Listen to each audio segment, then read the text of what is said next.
Vamos a analizar lo que es la caída libre. Anteriormente estuvimos estudiando lo que es el movimiento rectilíneo uniformemente acelerado. Ahora, la caída libre no es más que una versión o un tipo de este tipo de movimiento. O sea, la caída libre es un movimiento rectilíneo uniformemente acelerado. O sea que todas sus ecuaciones van a verse estrechamente relacionadas. Recordemos las magnitudes que se veían implicadas en el MRUA. Teníamos el tiempo con la letra T, teníamos la posición final, que la medíamos en metros, posición inicial, también medida en metros, la aceleración, recordemos que la aceleración, al ser un movimiento rectilíneo uniformemente acelerado, la aceleración es constante, o sea, tiene un mismo valor en todo el movimiento. Teníamos una velocidad final, que la medíamos en metros sobre segundo, una velocidad inicial, que también medimos en metros sobre segundo, y hablábamos de tres ecuaciones. Una ecuación 1, donde calculábamos la posición final, que era igual a posición inicial más velocidad inicial por tiempo más aceleración por tiempo al cuadrado sobre 2. Una ecuación 2, en donde teníamos que la velocidad final es igual a la velocidad inicial más la aceleración por el tiempo.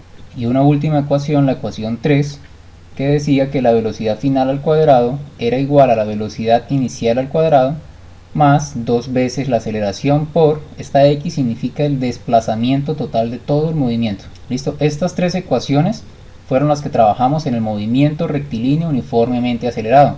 Hicimos bastantes problemas sobre eso. Ahora vamos a deducir las ecuaciones de la caída libre.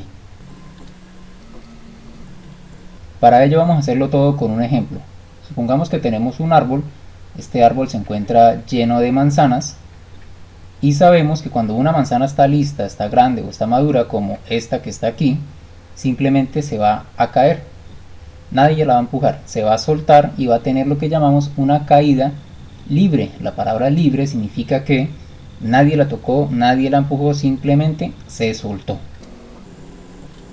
Pero analicemos por qué es un movimiento rectilíneo uniformemente acelerado. Colguemos otra vez la manzana. Cuando la manzana cae, podemos darnos cuenta que el movimiento se da en línea recta, por lo cual se asegura, se afirma que es un movimiento rectilíneo. Primera parte aquí ya queda comprobada. Ahora bien, cuando algo cae, como la manzana por ejemplo, va a verse afectada por una aceleración natural. Todo cuerpo que cae va a verse afectado por lo que nosotros llamamos gravedad. El valor de la gravedad es uniforme, o sea, la gravedad es la misma aquí en cualquier parte del planeta Tierra. Bueno, tiene ciertas variaciones, pero muy mínimas. La gravedad siempre vamos a tenerla como un valor constante. Entonces, aquí ya queda demostrado que es un movimiento uniformemente acelerado. Nuestra aceleración ahora, en caída libre, va a ser la misma gravedad. Todas estas ecuaciones del movimiento rectilíneo uniformemente acelerado aplican para la caída libre, pero podemos hacer algunas simplificaciones o algunas adaptaciones. Por ejemplo, de la ecuación número 1, bueno, originalmente hablábamos de lo que era x sub 0, que es lo que llamábamos posición inicial. La posición inicial, por ejemplo en la manzana, va a ser el momento o el punto justo antes de que el cuerpo caiga, justo antes de que se suelte. Ese va a ser nuestro x sub 0. Nuestra posición final, x sub f, se va a dar ya cuando el cuerpo haya caído, es decir, justo cuando llegó al suelo. Ese va a ser nuestro x sub f. Entonces, lo que recorrió entre la posición inicial y la posición final es lo que normalmente nosotros llamamos o llamaremos altura. Recordemos que la altura se ve representada por la letra h. Y aquí con esta gráfica podemos darnos cuenta que el valor de la altura es perfectamente la diferencia que hay entre la posición final y la posición inicial. Es decir, la altura es lo mismo que x sub f menos x sub 0. Pero esto no lo vamos a utilizar como tal. Veamos aquí la ecuación. Este x sub 0 que está aquí positivo lo puedo tirar a este lado, a la izquierda de la ecuación, negativo. O sea, está sumando, lo paso a restar. Tendría algo de la siguiente forma. Esta expresión, esta que está aquí, x sub f menos x sub 0, es lo que ahora llamamos altura. O sea que quitamos esto y colocamos h. Hasta aquí llevamos la ecuación. Ahora analicemos esta partecita. Tenemos velocidad inicial por el tiempo. Cuando la manzana se cayó, nos dimos cuenta que simplemente no tenía velocidad inicial. Nadie la empujó, nadie la tocó. Quiere decir que la caída fue libre. Por lo tanto, en caída libre, la velocidad inicial es nula. el cuerpo cae libremente y su velocidad inicial es 0. Por lo tanto, este término se cancela, o sea, ya no nos sirve. Todo eso se va. Entonces, la ecuación por ahora va de la siguiente forma. La altura es igual a la aceleración por el tiempo al cuadrado sobre 2. ¿Qué habíamos dicho de la aceleración?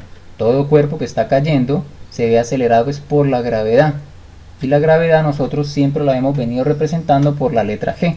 O sea que la ecuación vamos a cambiar esta A de aceleración que tenemos aquí por la constante de gravedad. O sea que la altura en caída libre va a ser igual, siempre igual, a la gravedad por el tiempo al cuadrado sobre 2. Esta sería nuestra primera ecuación. ¿Qué quiere decir? Que ya no vamos a utilizar esta ecuación, sino esta que obtuvimos aquí. Ahora veamos la ecuación 2 del movimiento rectilíneo uniformemente acelerado. De esta ecuación analizamos los mismos términos. Tenemos la velocidad inicial. Ya dijimos que en caída libre no tenemos ningún tipo de velocidad inicial. Este valor vale 0, o sea, lo podemos anular, lo podemos quitar. O sea que nuestra ecuación va a ser velocidad final igual a la aceleración por el tiempo. Pero nosotros ya le tenemos un nombre a la aceleración, ya no le colocamos la A, sino la constante de gravedad G. O sea que la segunda ecuación va a ser velocidad final va a ser igual a la gravedad por el tiempo. Eso significa que ya no vamos a utilizar esta ecuación. Esta va a ser nuestra ecuación 2 para la caída libre. Ya tenemos la ecuación 1 y la ecuación 2. Ahora la ecuación 3. De la ecuación 3, bueno, tenemos que la velocidad final al cuadrado es igual a la velocidad inicial al cuadrado más 2 veces la aceleración por el desplazamiento del movimiento. Aquí vuelve y juega. La velocidad inicial ya sabemos que es nula. Ningún cuerpo que cae libremente fue empujado. Ningún cuerpo tenía ninguna velocidad inicial. O sea que esto muere. Esto sale de aquí de la ecuación. Entonces tenemos que la velocidad final al cuadrado es igual a 2 por la aceleración por el desplazamiento. ¿Qué pasa con la aceleración? De nuevo, la aceleración se ve reemplazada por la constante de gravedad G. Y falta una última cosa que es este desplazamiento X, o sea, el mismo desplazamiento que va a tener todo el movimiento. La caída libre en cuanto a su desplazamiento simplemente lo denomina altura. Entonces cambiamos esta X que tenemos aquí y la reemplazamos por la H de altura. Con esto ya damos por terminadas las tres ecuaciones de la caída libre. Entonces sería ecuación 1 para calcular la altura, ecuación 2 me relaciona la velocidad final con la gravedad y el tiempo, y la ecuación 3 me relaciona la velocidad final al cuadrado, la gravedad y la altura. Estas tres ecuaciones son las que vamos a utilizar para resolver los problemas que tengan que ver con caída libre.